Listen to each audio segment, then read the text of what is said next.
Welcome. Hello. Can you hear me, Sal? Because I feel like I'm off again. I can hear you this time. You can hear me? Okay. So things are working. My audio's all in some weird fourth dimension. I have no idea what's going on. I've lost total control. But it is Tuesday, October 27th, 8:36 p.m. I'm your host, FieldTalk Benzi. And my other host here on FieldTalk is. You're not going to say anything, Sal? Hi, people. How are you? I'm like my league game. Let's just go. So yesterday we went over the Champions League. Today we have Premier League recap of match week 6. Pretty interesting turn of events so far. 6 weeks into the Premier League, Sal. Would you agree? It's been all over the place. Yeah, I don't know. I don't know how this is gonna finish. I'm hoping it's something we've never seen before. At the rate that it's going, it is possible. We are going to go over the scores. For some reason, I was thinking that I was going to go over the scores and then start talking about the games coming up. Oh shit! So this is how messed up my audio is, that I'm so confused about what I'm supposed to be doing right now. But anywho, if you're here with us on YouTube, or you're watching this on YouTube after it's been recorded, remember, please like and subscribe. It helps the channel grow. Yesterday we got, a nice little party going, more subscribers. It was a great time. So that helps out a lot. And then we're also now found on podcast platforms, Spotify, Google Podcasts, Pocket Cast, Radio Public, etc. All the links are down in the description.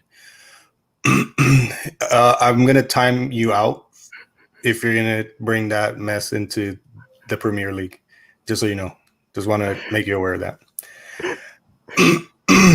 To give a little clarification to everyone listening, so our good friend and also host FieldTalk Jess is in the comments, but you can join us if you're here with us on the YouTube, and he's putting his little comments into this already. He's talking about the Champions League, and I'm not sure if he's up to date as being part of Field Talk, but it is Premier League. So get with the program. Thank you. You know what I kind of feel like? Because I hear myself, but I don't at the same time. I don't know. Okay, you know what? I'm gonna get over that. Anywho, so let's get over to the scores of this weekend. Sorry, I don't understand. Google. So Google apparently. Give me a second. I'll take it. Give us the table. So, I'm telling you. Before this show gets out of hand, let me give you the table as it stands right now. Sitting in first place still is Everton, followed by Liverpool, Aston Villa, and Leicester sitting in those Champions League spots. Tottenham, Leeds, Southampton, Crystal Palace, and Wolverhampton Wanderers follow from 5th all the way to 9th place, all on 10 points. Followed by Chelsea and Arsenal with 9 points. Then we have the Hammers, City, Newcastle, Manchester United, Brighton, West Brom, Burnley, Sheffield United, and Fulham. So Burnley, Sheffield United, and Fulham are all winless still. Yes. Yeah, that is. Oof. I don't know how. I guess one of those 3 teams are gonna get the ball rolling and make it hopefully a little bit more competitive for themselves. Kind of. Hopefully. And the crazy thing is, the first one to win, if West Brom continues to lose and draw, they could possibly just jump right out of there. Yeah, it's possible. It is very possible. And once again, Arsenal is the only team to be invincible in the Premier League or in the history of the In the English Premier football. League. Yep. So thank you, Southampton, and thank you, Leeds. So now we get into the scores. After all the technical craziness, I told you I'm in the fourth dimension today. And so we started off Friday. What day was that? Friday, October 23rd. Hold on, let me read. You know what, Jay? I'm telling you, bro. I don't know what's going on today. I really don't.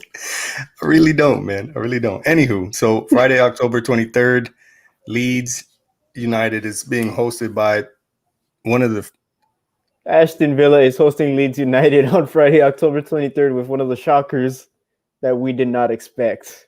Leeds went in and just ran roughshod. Yeah, Patrick Bamford, hat trick.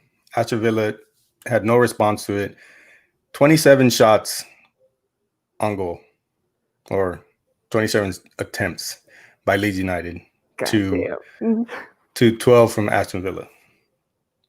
So Bielsa came out with a plan of attack, and Patrick Bamford took it to heart, and he made things roll. So that's where we start off. And then we go Saturday morning, October 24th, West Ham versus Man City. Did we call this or did we not call this? We called it. I think we were close to. I think you took the Benzie special on this one. I think, probably. We have to go back and listen, but I think we came close to it. I know that we all probably were around that scoreline. Yeah. So West Ham won, Manchester City won. The keys here. Well, I don't even know what the keys for West Ham was, but because they were getting dominated in every facet of the game. 14 shots, 70% possession by Manchester City, 89% pass accuracy. I don't know what the positive is there for West Ham, but hey, they put a point. Moyes is doing the unthinkable. Has he found like a secret formula? Oh, I did hear that he went to, I believe it was RB Leipzig's training. All right. Or academy training or something. Did he? Is he starting to like take away from Leipzig right now? Is he like? Yeah, he was basically went there to kind of, I guess, get some tactical information or just to see how RB Leipzig is approaching the game. And that was after, I believe that was like right before the season started or after the season ended last season. Something like that. That's pretty smart if he's like going in there and trying to grab from Julian Nagelsmann, because with all reports stating that Julian Nagelsmann is the next big coach to come out of the Bundesliga and might end up at a Manchester United one day. But we'll leave that for another day. But look at the table. West Ham 12th, Manchester City 13th. It must be doing something. He learned something. He did. He learned something. Yeah, he learned something from Leipzig, and Leipzig is no joke. Let's put it that way. Yeah, that's for sure. They were a joke today. No, never mind. Take that back. That was Salzburg. Yeah, too many Red Bulls. I could use a Red Bull right now. Really, it probably would relax me. So the next game we had after West Ham, Manchester City, we had Fulham hosting Crystal Palace. There was a red card in the game.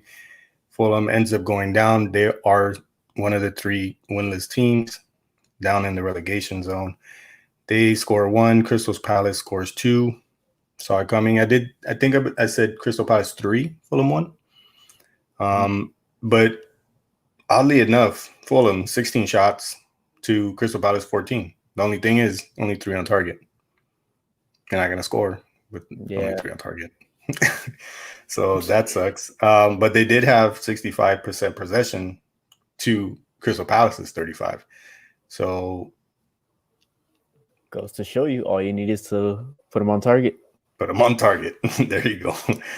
And so then we go out to the next game. Snooze fest. Snooze fest alert. Snooze fest alert. It was mostly a snooze fest.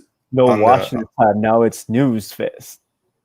It's more of a snooze fest. It's not even Man United's fault. It's all thanks to Lampard. Played safe. Man United just couldn't put the ball in the back of the net. So yes, folks, Man United hosting Chelsea. That is our next game. Ended it in a 0-0 draw. Let's see. 14 shots for Man United to Chelsea 6. Shots on target. Man United 4. Mm-hmm. So your percentages there are already on in your favor. And it's crazy that it's only 4 shots on target, right?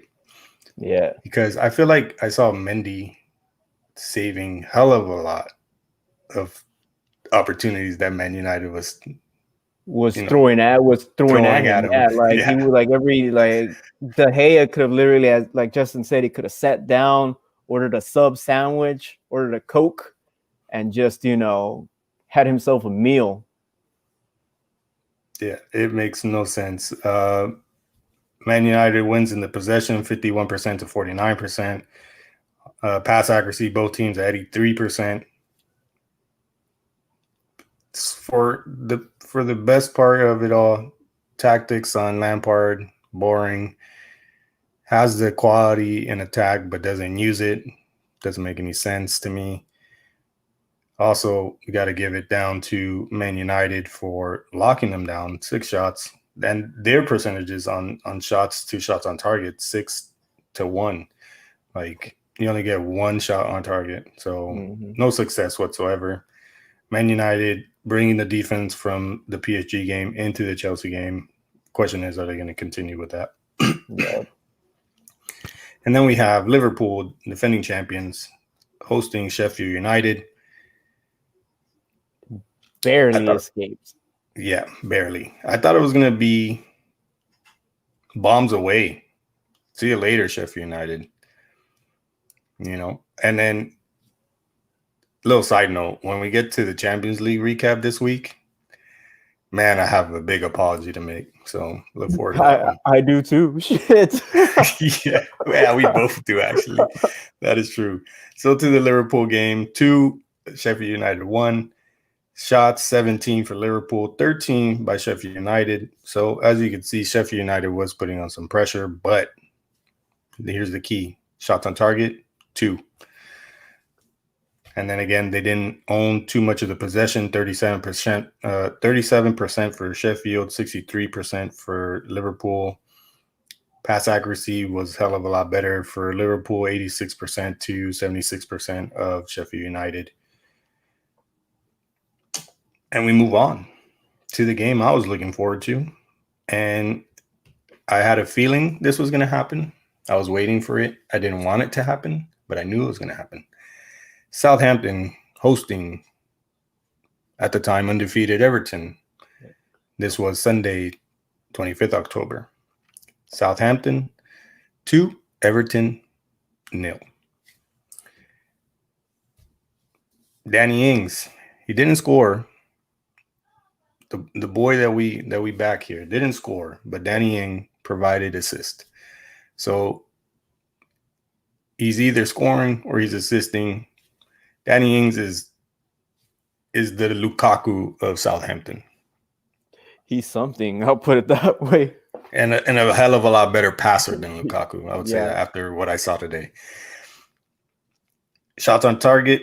Actually, shots 13 for Southampton, 6 for Everton. Shots on target, 6 for Southampton, 2 for Everton. Possession was won by Southampton with 55%, 45% for Everton. I feel like I just double said that. I don't know. Anyways, I'm going to continue. Pass accuracy, 88% by Southampton, 85% by Everton. My big thing here was last week I mentioned James wasn't going to play. Had a knock against Liverpool, tackling Van Dijk. Something of the thing. I don't know. He ends up playing. I'm barely, my eyes are barely open. I'm trying to concentrate on the game, and I see him, and I'm like, oh, I was like, he's playing. Had a little bit of more hope, but he didn't do anything. Southampton locked him down, or he was just still in some pain, but it wasn't the usual James that we've been seeing through the first 5 games. Exactly. And Danny Ings went and said, you know what? Well, I'm going to be the creator. I'm going to take your spot, James, but I'm going to help my boys take a dub. And exactly what he did. So, Everton, good luck next week. We'll see how that goes for you. Yo, Anthony, what's up? I do need a Red Bull. I do. Everybody tells me they're bad for me, but I do need one. I agree with that. Wolves, you know what I feel like NPR or something right now. I feel like that's the vibe I'm giving, and it's not great. Next game we had October 25th. Wolves hosting Newcastle, 1-1 draw. I think we called this one, Sal, right? We did. Or you said Benzi special on this one, and I said Benzi special. But I think we all called it, no? I think I said 2-1 Newcastle. Oh. Yeah, I think. Selstradamus strikes again. Wolverhampton could have easily won this game, winning the shots battle 16-5. But the key, as we continue, remember, people, this is a big key. Keys to success on the pitch, shots on target. They had 16 shots, 3 on target. And you only got 1 goal out of it. Makes sense. On the other hand, Newcastle only 2, but then again, they only had 5 shots. Percentage-wise, I guess that's a little bit better. Possession, Wolverhampton wins 64-36. Pass accuracy, Wolverhampton 91-82. Wolverhampton, stats-wise, is showing they should have won instead of taking a 1-1 draw. So disappointing that they only walk away with 1 point there. The game, I feel like I called this one. Mm-hmm. I think I did. Arsenal hosting Leicester City. Take it away, Sal. It's okay to shed some tears if you want. We were robbed by VAR. We were robbed by VAR of that first goal. I'm done with VAR in English football. Fuck VAR. That's all. I mean, I don't know how Granit Xhaka was impeding Kasper Schmeichel. I do not know. I mean, you look at the tape, you look at the photos. How I see that as impeding the goalkeeper? I want to know. Someone who knows better than I do, show me how he's impeding the goalkeeper, and then I'll agree. But no, that was robbed. And then Arsenal cannot score a goal to save their fucking lives. I don't know where the are going to come from at this point. Aubameyang is playing in the right. He's playing on the left. I don't know what Arteta's doing at this time, but damn. My question is, though, is Willian hurt? No, he's not hurt. That's the other thing. He's not. So put Lacazette's ass on the bench, man. I know he scored the goal that got disallowed or whatever, but man, you are really just Aubameyang gets some money and you just put him on the right. It doesn't make any sense. It's funny. It's like you think to what Lacazette was when they were playing a 4-4-2. And that was 2 strikers up on top, and he probably thrives better in that system. In a 4-3-3, I don't think he's thriving in this system. I don't think he's set up. And you look at Saka, who's younger than him, he's not ready. He's showing signs, but Saka's doing better than fucking Lacazette at this point. I mean, yeah, you spent 50 million on Lacazette when you bought him, but if he's not showing, sit the man down. Just sit him down. He's looking better than Aubameyang at times, because Aubameyang doesn't even look comfortable on the left or the right. Yeah. I mean, play Aubameyang in the middle. Play him down the middle. Play, like you said, Willian on the left, right, and then Pepe on the other side, and then you probably have a better attacking side at that point. Goals will fall. They're bound to fall. I mean, Aubameyang is a goal scorer. He's proven that year in, year out. But Vardy party. You just cannot go against Jamie Vardy. And when he comes on, I mean, that's Yeah, it was game over. What was the stat? It was the first time that Leicester has won Leicester has won against Arsenal away at Arsenal, like 1973. 73, 73, 76, somewhere around there. I think it was 73 because I believe it was like 47 years. You do the math. So some bullshit.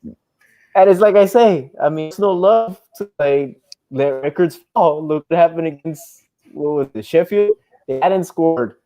They were going for the no score streak, and what happens? They let them score. And this is Arsenal, people. This is Arsenal. But you should be expecting a lot better. Like the memes are gonna get old at some point because Arteta came in, showed massive signs of improvement. Then he starts making this dumb decision of putting Aubameyang on the wings when Aubameyang was golden boot status, you know? Yep. And I feel like Ceballos did start that game, right? Yes. I feel like that was his worst game at Arsenal. Yeah, I have to agree with you.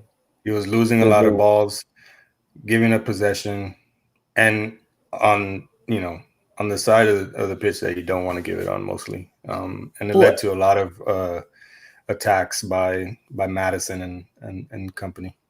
I'll put it to you this way as well. He started Granit Xhaka as part of the back three, and he put Tierney on Granit Xhaka's spot, which kind of, I don't know what Arteta was thinking. Either he dropped the ball or whatnot, but at what point does he run a back four?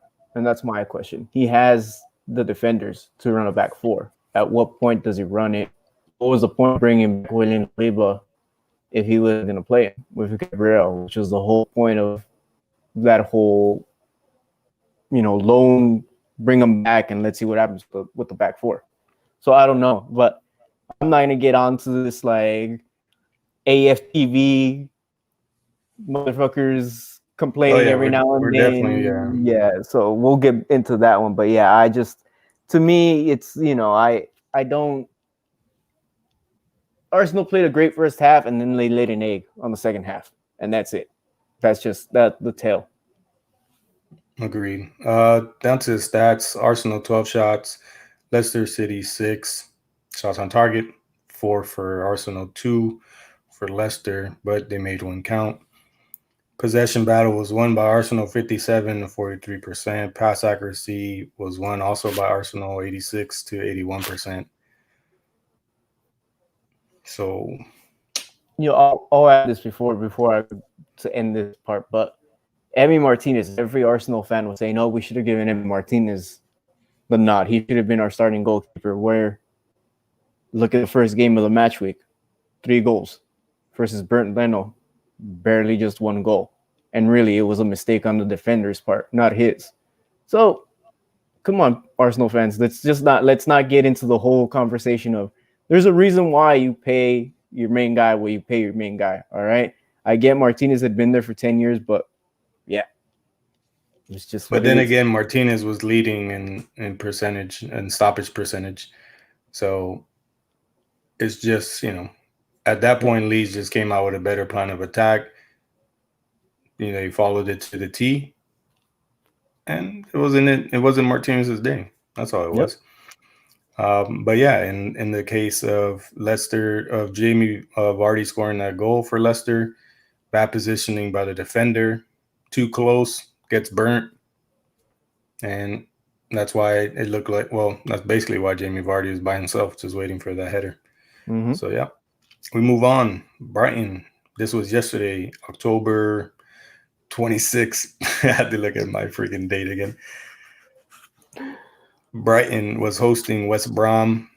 West Brom has the ability to win. For some reason, they don't seem to do it. And now that I'm thinking, West Brom, update alert. West Brom is a winless team. It is. They only have 3 points. That's what confused me. They only have 3 points because they've drawn 3 times. Okay, so now not only do we have 4 winless teams. I mean, I was completely botching that the whole time. Okay, so But it's funny. At least they have points. That's the thing. They've gone 6 match days. They've drawn 3 games. but out of the 4 teams now, because they're 4 teams, out of the 4 teams, they are the team that have the better possibility of actually winning games. They've been in games where they should have won, and they probably draw or they end up losing. Like they were giving Everton a tough time until I believe they got a red card and they lost. What was it, 5-2? Mm-hmm. So Everton could have lost way earlier in the season, but it was just happened to be this week. So Brighton won, West Brom won, their 3rd draw of the season. As to why they have their 3 points. Team stats: 5 shots for Brighton, 9 for West Brom. Shots on target: 3 for Brighton, 3 for West Brom. 33%. It's not bad. So probably could have done a little bit better. Possession won by West Brom, 51 to 49%. Pass accuracy was better than Brighton's as well, 83-80. The Albion duel ends in a draw. Jeez. And then the last game of the week, I thought it was going to be a hell of a lot better. And it turns out that it was just 1 goal in the whole game. Burnley hosting Hotspurs from Tottenham or London. Son in the 76th minute with a header. Somewhat the same as like Jamie Vardy. Mm-hmm. Jamie Vardy vibes. 1-0. Spurs take the win. Where did you say Spurs were in the table again? They are sitting in. Give me a second. Right now, pull the table. Spurs are in 5th place. There. Wow. Look at that. Mourinho doing work. We all thought, and some of us here thought he was finished. I try to tell you. Team stats, and I don't even really like the guy. He's all right. I like him about 20%. Team stats: 13 shots for Burnley, 9 shots for Tottenham, 4 shots on target for Burnley, 3 for Tottenham. 30. But the crazy thing is here, they have 13 shots, but they lose a possession battle, 62 to 38%. It's wild. They're making the most out of their FieldTalk just says Alba and Martial are struggling in this striker offside. They really are. Good luck with that, you guys. All right, so that completes the scores. I'm telling you, let's look at the table once again. Let's kind of dig deep into this. So just to reiterate, 4 winless teams. That sounds ludicrous, man. That's like, how the hell does that happen? You would think they would have one of the, out of the 6 games they had, the opposing team would have like a one-off day, but no, they like none of these teams can manage to get more than 1 point. Well, 18, 19, 20 have exactly only 1 point. So that's super pathetic. 1 point out of 18 possible points. That is. I don't know what to say. I mean, it's just, you would think, Premier League teams would, but again, it shows the quality that once you come back up from the championship, it's harder and harder and harder. Yeah. I'm going to look really quick and see what my predictions at the end of the table, at the end of the season were, table-wise, because this is looking horrid, insane, dude. All right. Because I know you and Jess had Villa. All right, so 18. I'm gonna go with the relegation first. Had West Brom. I'm close there. Burnley at 19. So I'm pretty much there. And this is where I'm horribly wrong. At 20, I had Aston Villa. Told you guys. Horribly wrong. They're like at the other end of the table, the top end. And I'm here predicting they were going to be the bottom. Well, thanks, Sheffield. Thanks, Fulham. Making me look bad. But anywho, first place I had Man City, second Chelsea, third Man United, 4 Liverpool, 5 Arsenal, 6 Everton.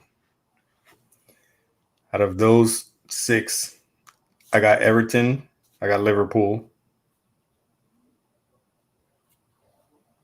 and that's it. And they're not even in the places that I have them here in. Interesting. I'm telling you, this league is interesante. What do you see going on here? Like, is it this whole cancellation, ending the season in a rush, and then starting it back up just as soon as the last one ended? I think so. It has to be playing a big part into it, because how many teams got a preseason? And really, a preseason doesn't matter, even if some people say no, it doesn't. How many teams actually got a legit preseason versus, those who had to just step in right away? Then you have Champions League teams that are playing, European teams that are playing, and you're seeing the schedule we're on right now, people, and it's like it's almost every 3 days these top 6 teams are playing. So there's another fact, and Justin is making a point. A great point. A great one. COVID, no preseason, and no fans. And the fans do play a big part into this, what goes on, because it's that roar of the crowd that gets you nervous at times. And it doesn't get you nervous more so, it gets the refs nervous. Yeah. The refs are, I feel like, a little bit more pompous now. They're like, I'm not getting yelled at. I can just call it, take the BS media, and that's it. The fans, man, they'll let you have it. And I think when the ref makes a bad call, the fans add to it, pumps the players up. Of course, unless it's like a red card, then you're kind of screwed. But when it comes down to like penalties, just other things that the fans can actually. And we saw the effects of this in Milan and Roma on Monday, where the ref and the VAR made some horrible calls in that game for those who watched the game. And now the ref and the VAR official are being punished with suspension and fines for some of the calls they failed to make. And really, that it plays a big part into it. Like you said, Mario, some of these refs are getting a little too, having a little too much fun out there. Yeah. So the thing that interests me the most, Jay also brought this up in the comment section. He says, Law, more than half of the big 6 aren't even in the top 10. So yeah, we consider Tottenham big 6, right? Yeah, we'll consider them big 6. Okay, so Tottenham is Liverpool and Tottenham are in there. And then Chelsea and Arsenal are 10, 11. Manchester City is 13. And Man United is 15th. This feels like, okay, this is like you're playing FIFA 20, 21, 19, whatever damn year FIFA you're playing, right? Yep. You're playing FIFA. You go into manager mode and you just pick one of these teams and you hit simulate. And let's say you chose Aston Villa, whatever. We'll go Aston Villa since they're in the top. And you're getting lucky because you just see Tottenham, Chelsea, Arsenal, Man City, United, the big guns. And you see them just falling down the table. To you playing the game, you're enjoying this shit. You're just and this is what it seems like. Somebody's just has a controller, probably in the VAR room, and just simulate. simulate, and this is what we get to see every Friday, Saturday, and Sunday. I don't know. It's very interesting, but I mean, it's funny too, considering let's take Everton and Liverpool out of the equation, but from Villa all the way down to Arsenal, 12 to 9 points. It really is a game differential between these top 10, between 3 to 10. So anyone losing a game, anyone winning a game, changes this whole equation into the top 10. And then going down from the top 10, it's 8 points all the way down to 5 points with Brighton, Hove, and Albion. So that again, one game changes everything. So it's a wild season. yeah, it really is. So we'll move into a couple topics. According to ESPN, and Yes, best league in the world, box office entertainment. So according to ESPN, Man City's worst start under Guardiola is down I'm guessing it's a typo. I'm going to read it as is down the club losing their touch in the transfer market. I'm going to assume it meant it's down to the club losing their touch in the transfer market. BS, right? It is. Because you're the one that's making the most noise in the transfer market, or like in the sense, if you mean what you're getting in the transfer market is not, fitting the bill. Mm-hmm. Maybe that's what they mean. And if you mean that, then yeah, you're on it. But then again, you're losing your touch in the sense of that you're just trying to pick what's available. It's like having a roster of players that are available and it goes from the best to worst. And so you just pick from the best and you pay that crazy amount of money, but you don't really know what you're going to get, and then look what they're getting. And then the thing is, they're picking, it's just like, let's say all the best players are defenders for some reason. And then the strikers are like down a little bit, in the middle, kind of to the top. That's where they should be looking. Mm-hmm. They're looking in the wrong areas. They're just picking a player for the sake of it. So this is just another. I'll take another video game analogy for those of you who play Football Manager. You have unlimited funds in Football Manager. It's just you woke up one day, you started the game, and all of a sudden, boom, there are all these funds, and you're able to buy everyone you want. So you look at your list of players worldwide, and at the time, you could say, okay, Aguero is one of the best strikers in the world. I'll take Aguero. Oh, look, KDB's there. I'll take KDB. Oh, I'll take this guy. I'll take that guy, right? And you fill up a roster. And it's nothing but a World 11, a legit World 11. Yet for some reason, the World 11 can't save themselves from being, where are they at? 13th. It's like, what the hell's going on? Yeah, I don't know. It's just, it's always interesting to see what ESPN has to say. I did see that one, and I was just like, in some sense, you're right. In another, no, I'm sorry. You have to think about this. Had they bought Koulibaly, right? Would Koulibaly have really made a difference looking at this City team?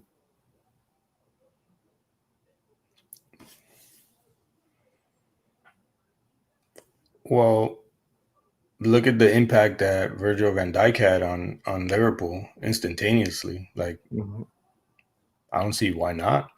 I mean, we all know that Koulibaly is a top prospect.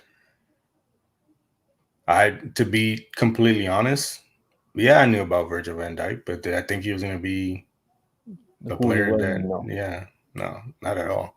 So, you're looking at yourself like Southampton, like, I guess, like, they barely scrape by every year. I don't know. Maybe they're reaching, and Liverpool knew what they were getting, because I for sure didn't think so. So now that you answer this question, Mario, and again, ESPN says it comes down to what? The transfer market, right? Yeah. All right. They paid how much for Nathan Ake? Like 47, something like that, 47.50. And then something like that. And then they bought another defender for what was it? Like Diaz, 40 million. So let's just say 90. They spent 90 in total, right? Yeah. Don't you think they could have taken that 90, thrown in at Napoli, and said, "Give us Koulibaly"? Pretty much at the rate that they're going, might as well. Right. Which is, you have to think it all comes down to the brain trust there, and Pep is probably one of the main culprits on that brain trust. So it is their fault that they can't say, "Oh, look, instead of us spending on this, on these two defenders, let's just spend money on the one that we want, who's gonna improve us the best, instead of, I'm not gonna call them bums, but like decent players." Yeah. Justin in the comments says they're like Barca right now in the transfer market, just buying whatever because they can. And it's bitten Barca pretty badly because they're having financial troubles. I was reading about it last week. They're trying to make a deal to renovate, and somehow the renovations are going to boost the financial outcomes of the club. I don't know how. I guess with ticket sales and I guess people just pay more for good looks. I have no idea. But Barcelona, if Manchester City wants to learn a thing or two, don't talk to Barcelona. Anywho, next topic we have here, again, the beautiful ESPN. Man United's Van de Beek shouldn't have joined club this summer, says Van Basten, the legend. Marco, though, goes on to say, hold on, uno minuto, Donny shouldn't have gone to United. Van Basten told Dutch TV channel Ziggo Sport, when you're a good player, you want to play every week. It's really bad for a player like Donny to play 6 or 7 games this year.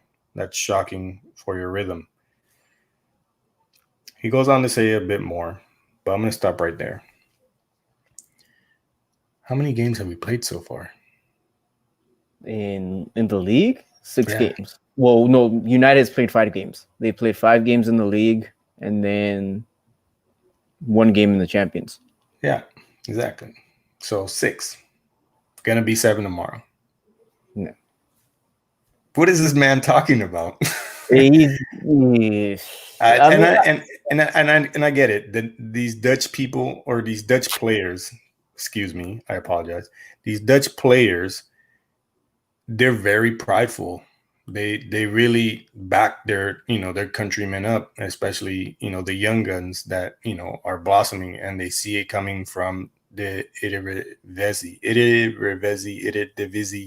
I can't remember how it's pronounced. Whatever. 7 games after tomorrow. Anything can happen.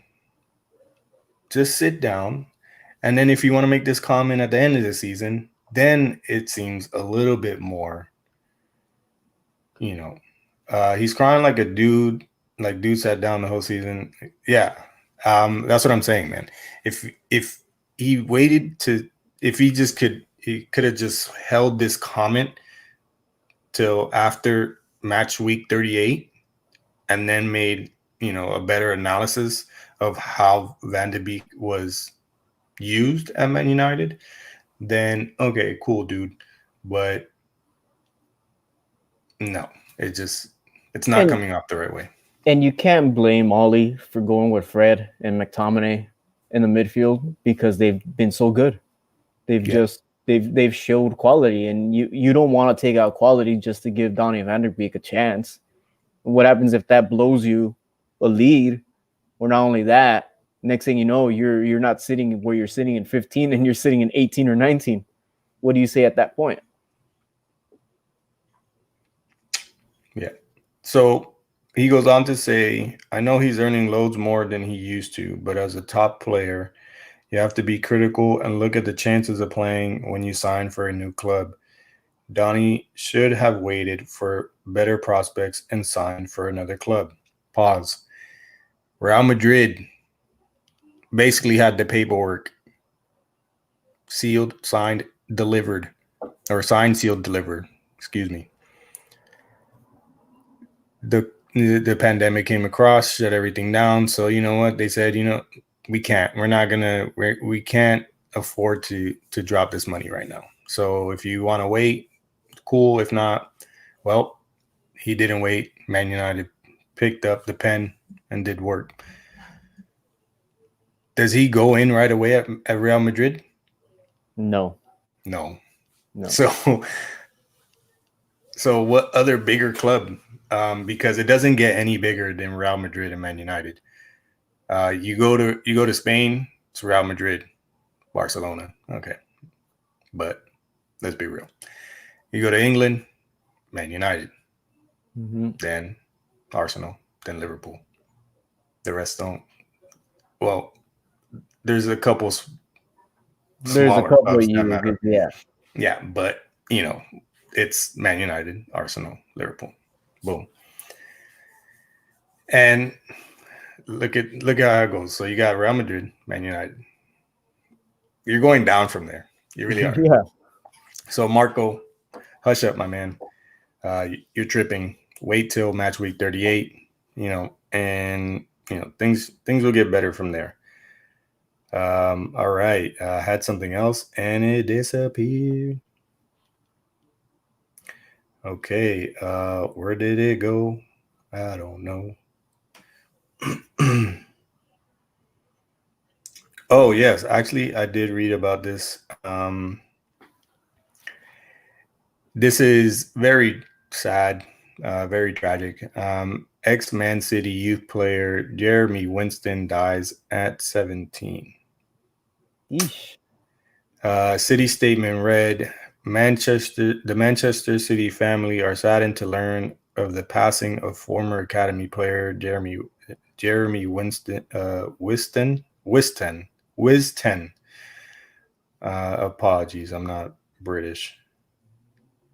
Anyways, continuing. We send our deepest condolences to his friends and family. Our thoughts are with you at this difficult time.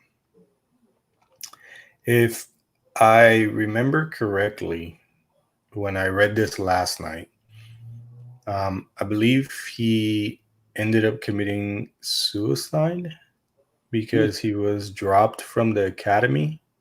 I'm not sure, but yeah, you see, this article doesn't have the info that I had read last night. I guess they changed it or they redacted stuff. So don't quote me on that. And if I'm completely wrong, call me out. That's cool. But that's what I heard. And I'm just saying, rest in peace. It does suck.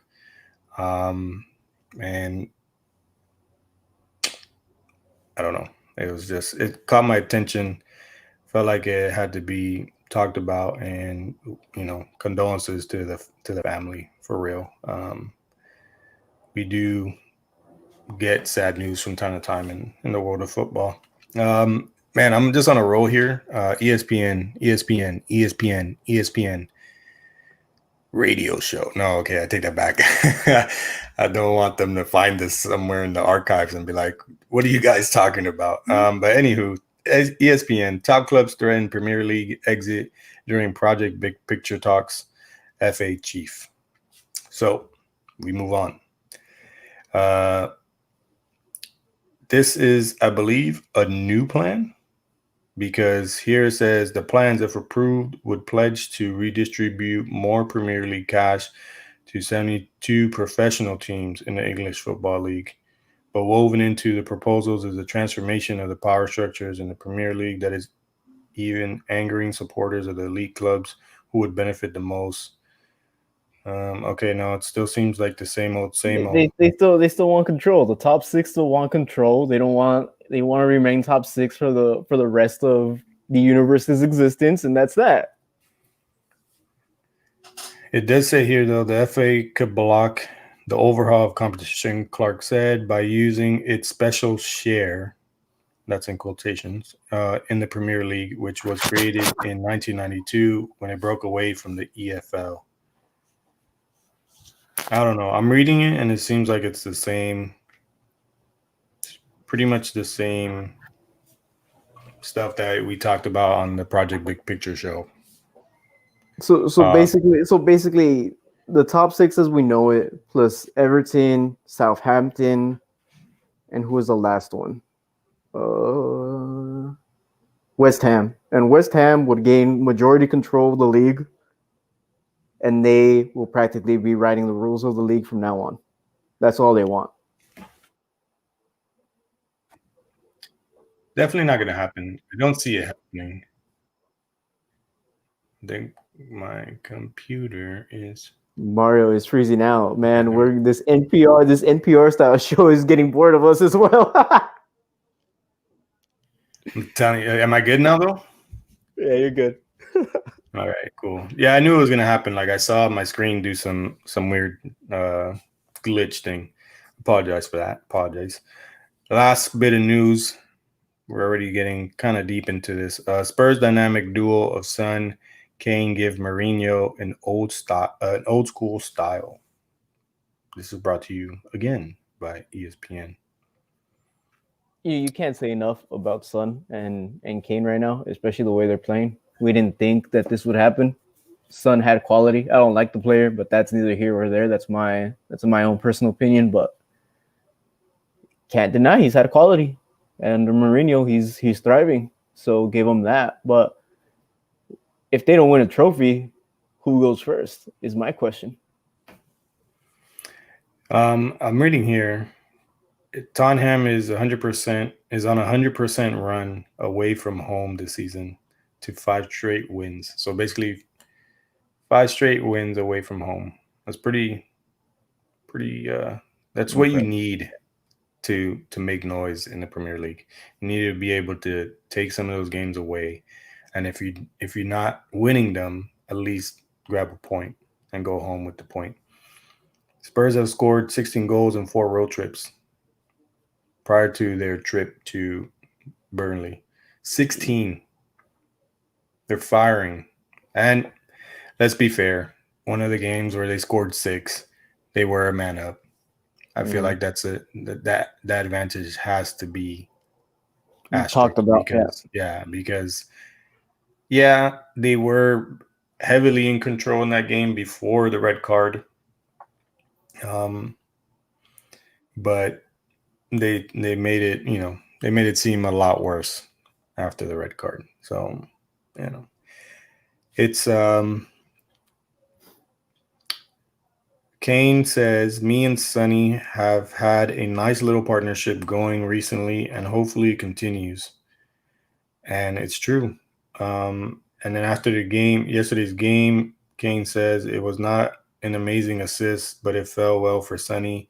And 1-0 away to Burnley is a fantastic result.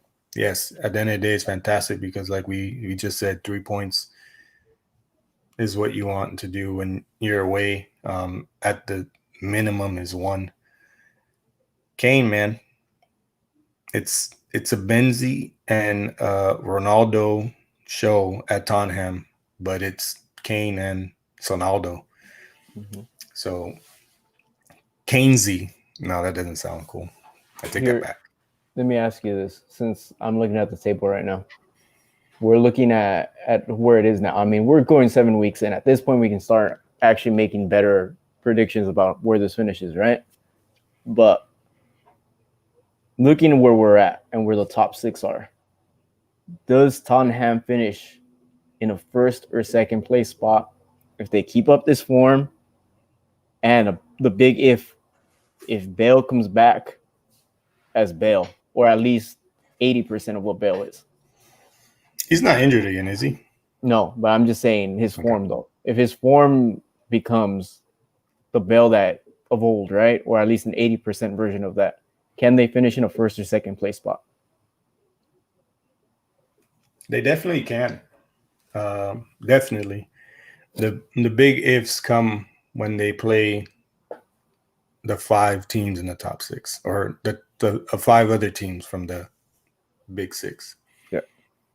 if they can stay undefeated against those teams, grab a point here, win the games that they should be winning,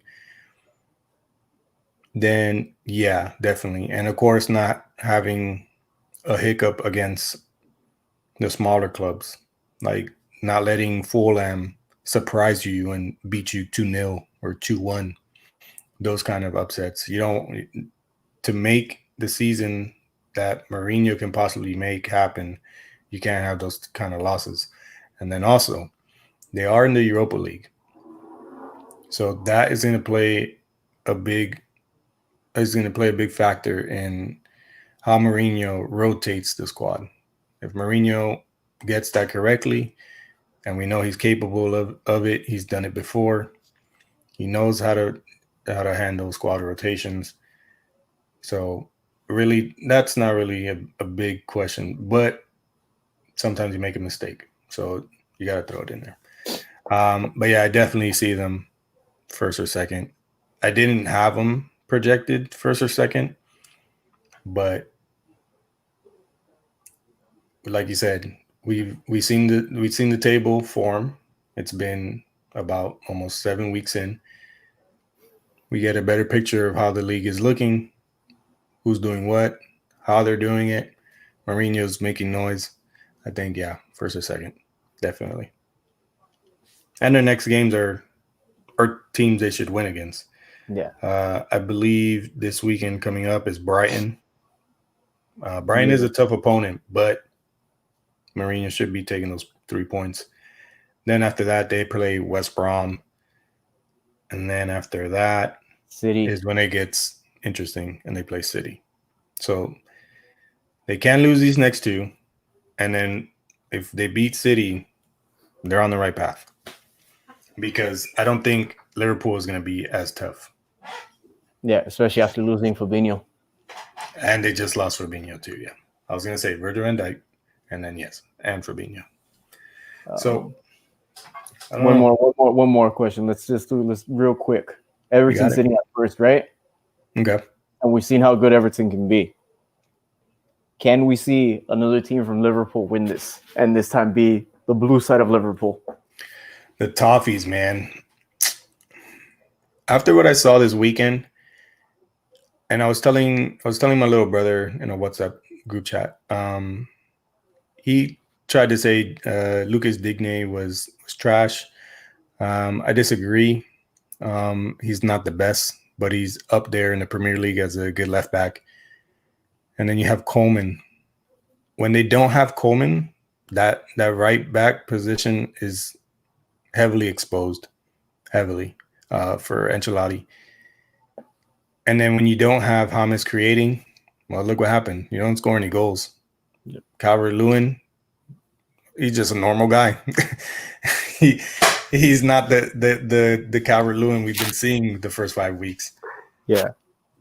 So if teams manage to shut down James and close that pipeline from James to Calvert, and even Lucas Digne, dumb play, got himself a red card. So first you lose Richarlison against Liverpool. Now you lose Digne in this last game against Southampton.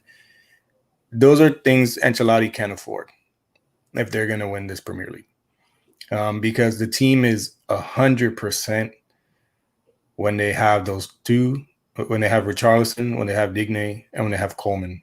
Coleman at the moment is injured, so I don't know exactly when he's going to be back. James, it seems like he was playing with a knock. I think he should have sat down, or he shouldn't even been on the bench. Should have just been at home watching it, supporting the guys. Sigurdsson, I said he could easily walk in and fill in a spot. Had the opportunity. Boy, was I wrong. He didn't really show the Sigurdsson that we've seen before. Yep. And Iwobi, man, I would have given him up and kept Theo Walcott. Because what does that kid do, man? I can see it. Yeah, I don't understand what that kid does. Sometimes it's like it's like a small spark of brilliance, like, but very tiny, man, like super tiny. And you remember it because you won't ever see that again. You know, it's very few and far between. But no, Ancelotti has a great squad. The A team is a great squad, and they've shown it. Pickford, yes, he's average to below average, but for some reason it works. It's something about it. They can score 2 on Pickford, and they'll still score 3. So if Ancelotti doesn't have full strength, they're not winning. And if they keep making mistakes, getting red cards and sorts, they're not winning. Would it be great to see it happen? Yeah, I think a lot of people would be surprised, at least in this day and age, for Everton to make a move like that. But the board has shown that they want to compete like this. They splurged on Ancelotti, James, and the likes, and they built a great team. The thing is, dumb mistakes and injuries. So unless that is fixed, the highest they'll go is 3rd place at this rate. Yeah. So with that concluded, wait, really quick. You can just give like a super quick answer. What do you think? If they can fix the goalkeeper situation for one, right? But also looking back at the game, James did get pushed. He got pushed inside the box and it wasn't called by VAR. I think that's a situation that could have really turned the game a different way. I see them winning, but I would like to see what happens in the winter transfer. Because if the board are backing Ancelotti the way they're backing him, and they somehow manage to pull off some surprise, who knows who they sign, really? Let's just say they go out and they bring when you bring that up, me and my brother, so while we were talking, we said if they can bring another good center back, because Keane is good, but I feel like Yerry Mina, as iffy as he can be sometimes, or at least scary, even though he's good, if he has a better pairing than Keane, then defensive wise. But continue. And then so let's say they go out. Let's say the impossible happens and they decide to splurge on a Upamecano. Then, of course, you can at that point just say, yeah, they win. But again, this border showing that they're willing to spend money. They're moving to a new stadium sometime soon. So the impossible is there. And that's as much as I second or 3rd place, yes. First is reachable. It's reachable, yeah, but there's variables at hand that they have to make sure they're accounted for. Just in the comments says, "Gotta get drunk." ASS Pickford out of net, and I know I didn't say that word, but I did say a word earlier. I'm not sure if anybody caught it. Yes, drunk ass Pickford has to get out of the net. Yes, it's true. And they have the boy from what's his face? The Portuguese kid. Roma. Yeah, from Roma. Yeah. Speaking of Roma, it was Under that provided the assist to Jamie Vardy. Yes, it was. That was amazing to see. Anywho, back to the Pickford situation. Like I was saying, yes, he's way below average of what a goalkeeper should be in the Premier League, but for some reason it works. I don't know what it is. It's, I guess, an illusion of some sort. I don't know, man. For some reason, it got England into the final 8 final 4, right, of the World Cup. But that's like any tournament, any player can have just that one tournament where they were just amazing, and then look, that's what it was for him. It was just his time to shine. He's shown. I don't know how to put that in the past tense, but shined. Yeah. Fuck. I don't know. Damn it, I'm cursing now. But yeah, you know what? Yes, but he's not here to ring it. Thank God. Well, he said he wasn't going to ring anyways. Anyway, you see, I'm losing my train of thought. But yeah, so he had that one-off, like, great World Cup. Everybody's like, oh, Pickford. But you know who has to pay for it now? Everton fans. Yep. But like I said, it's something that works for them. So until it gets really bad, like Kepa bad, then You can't get Kepa bad. Let's put it that way. yeah. If he gets Kepa bad, then it's like really just get him out of the club. Like just put his bag and his belonging like outside of the gate, and then Everton fans would be willing to walk him at home, wherever his home is. Yeah, pretty much. Okay, so yeah, went off on a mini tangent there, but that is all for today. Thank you for listening. If you made it this far, we appreciate you.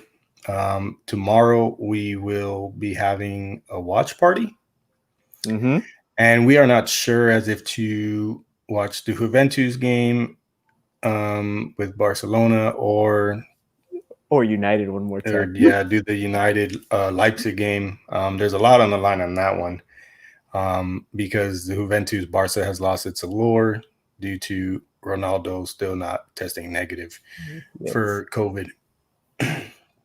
So yeah, tomorrow, watch party. You can find us here on YouTube at FieldTalk. And remember to like, subscribe. If you're listening on any of the podcast platforms, hit that follow button so you can continue to get all of our content that we push out every week. Usually it's Mondays and Wednesdays. So if you're on the podcast platform, you will get it Tuesday and Thursday. But we have UCL or Champions League. So for last week, everything's screwy these few weeks. So last week, this week, and next week, it's Monday through Friday. So you're just getting a boatload of content.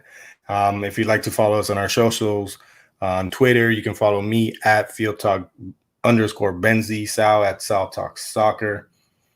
Just as Laugh Out Loud Man United, it is. And if you want to follow it's at FieldTalk_. Twitter. What is it on Instagram? I think it is FieldTalk_. Okay, FieldTalk_ on Instagram, FieldTalk Pod at FieldTalk Pod on Twitter. If you need that, once again, the links are down in the description. The links to the podcast in any platform that you want or have down in the description. So yeah, this is Field Talk. Thank you guys for listening. We'll be back mañana, Thursday, and Friday. So look out for that, and thank you for listening. Ciao, people.